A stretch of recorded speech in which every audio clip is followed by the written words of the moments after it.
Fox News decides Donald Trump is president of the United States. We've got our republic back, folks. Let's go. There it is. Everybody should remember this moment. Look, I'm gonna echo Charlie from earlier. Remember where you were when this happened. Remember where you were when you realized that the Uniparty and all of these, just the establishment, you said it's time to actually participate. And look what you guys have done. And if anyone deserves to get tears in his eyes, it's Charlie. I think we all agree. I think Erica was chucking some money into something in the break room. No one has worked harder than Charlie for this. We gotta hear some words here from you, Charlie. You put all this together, my man. Let's hear it. I am just humbled by God. It's all God. It's all God. God alone. God alone. That's all I have to say. Decision desk has it.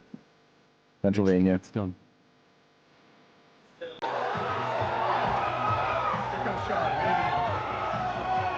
you go.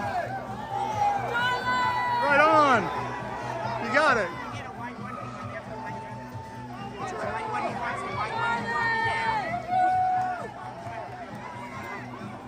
Charlie Kirk has been shot during an event at Utah Valley University. The founder of Turning Point USA, a conservative student organization, is known for his outspoken views on politics, culture, religion, often taking his messages to colleges and universities, sparking sometimes pretty heated debates on campus. Let's get right to our chief investigative correspondent, Aaron Katursky. Aaron, what do you know? Two law enforcement sources confirmed to ABC News, Kira, that Charlie Kirk indeed was shot as he was speaking at an outdoor event at Utah Valley University. You're right, his presence there at the university had divided the campus, according to an article in the school paper, where there were people on both sides debating whether he should even be allowed to bring his message, often loyal to the agenda of President Trump, to campus. But he was speaking at this outdoor event in a courtyard. We've seen some video of that event. A shot rings out. The entire crowd goes scattering. All right, guys. So this is the first time I've ever thought about just not making videos, just taking a break, taking a day off, and just not doing this. And the reason why is because it is really, really, really tough right now to stomach the news that I'm pretty sure all of you have heard, which is that Charlie Kirk is dead. A father, a husband,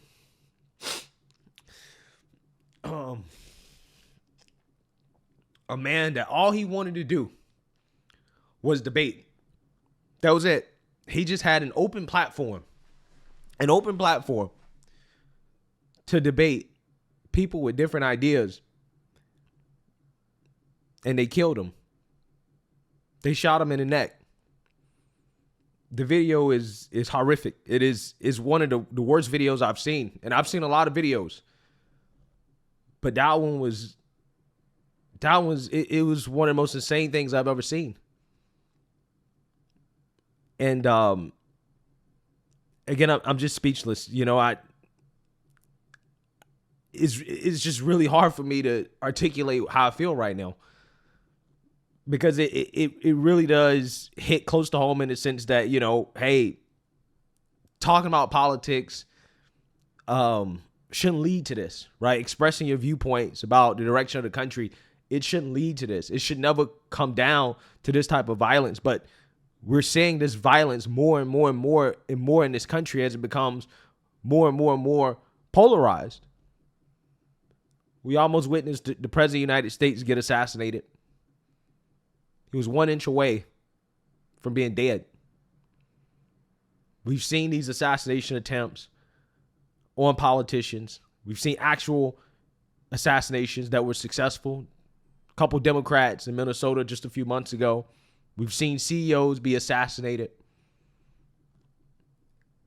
It really is disturbing that this is where we're at in American politics, where, you know, people are being gunned down, assassinated for having a political opinion.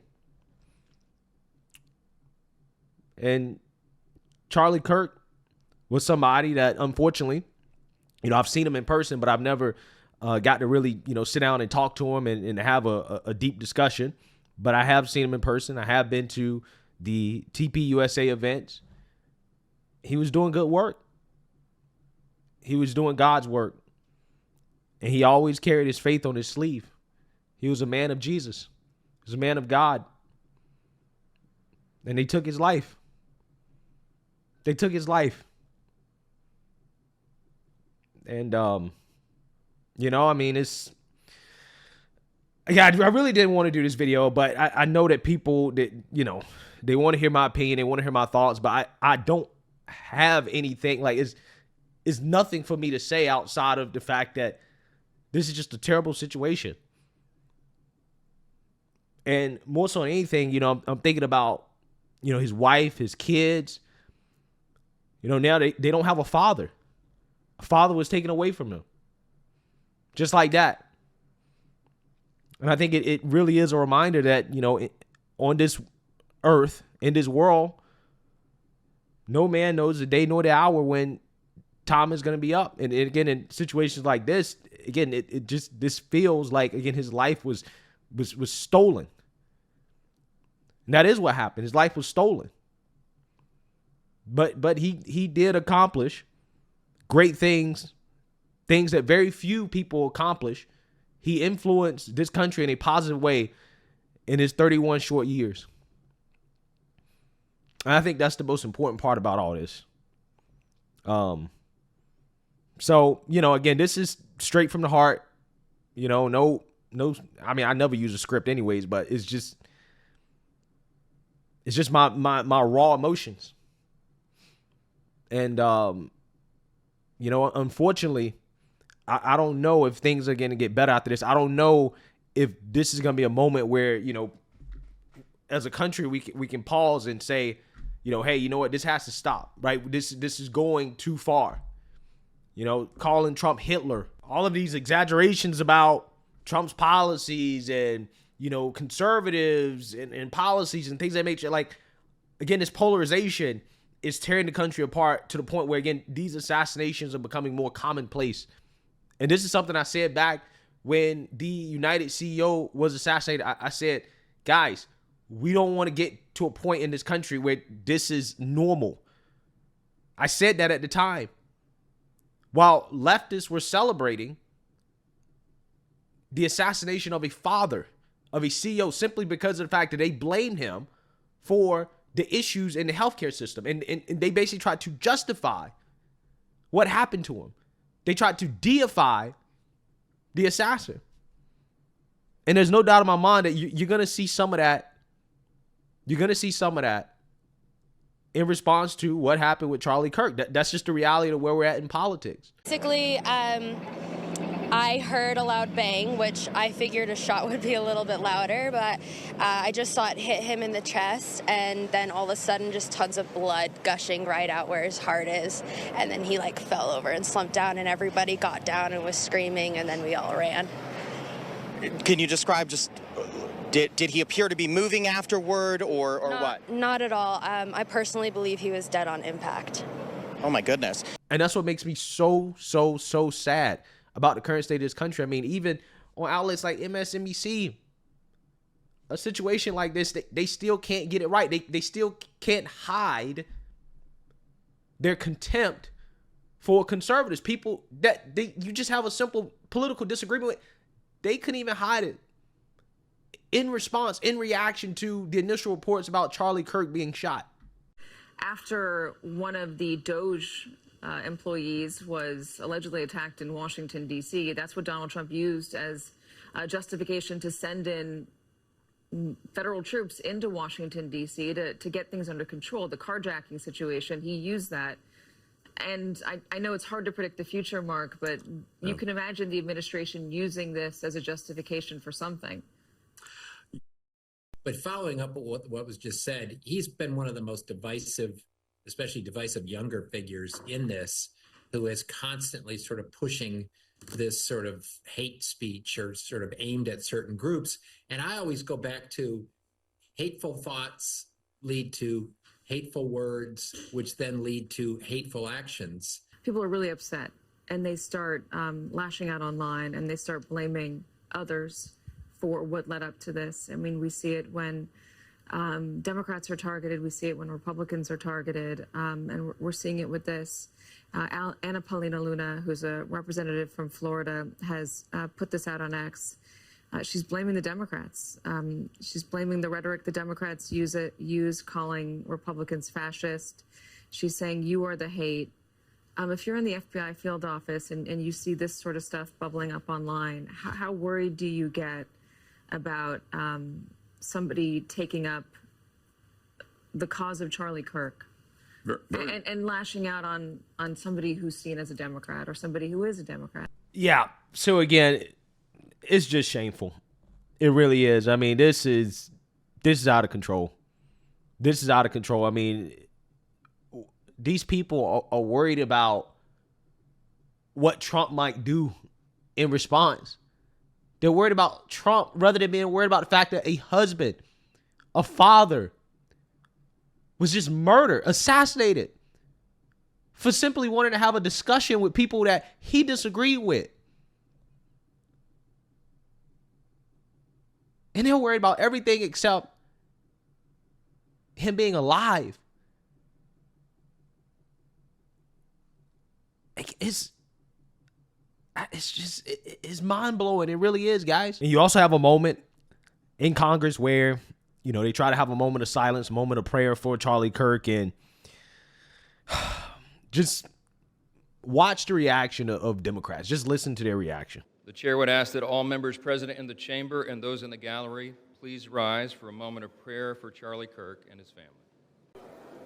For what purpose does the gentlelady from Colorado rise?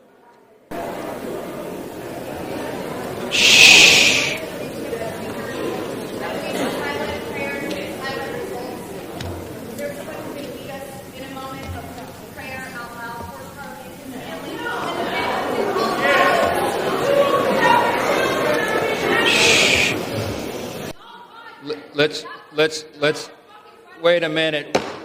The House will be in order. The House will be in order. Shh. The House will be in order. Shh.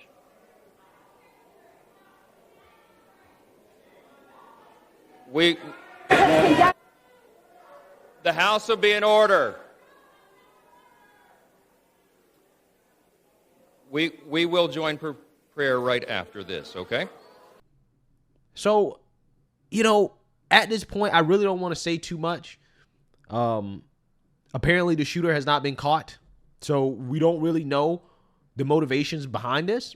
However, I'm hoping that justice is served, okay? I'm praying for Charlie Kirk's family, his wife, his kids, his friends, his family, everybody that knew him.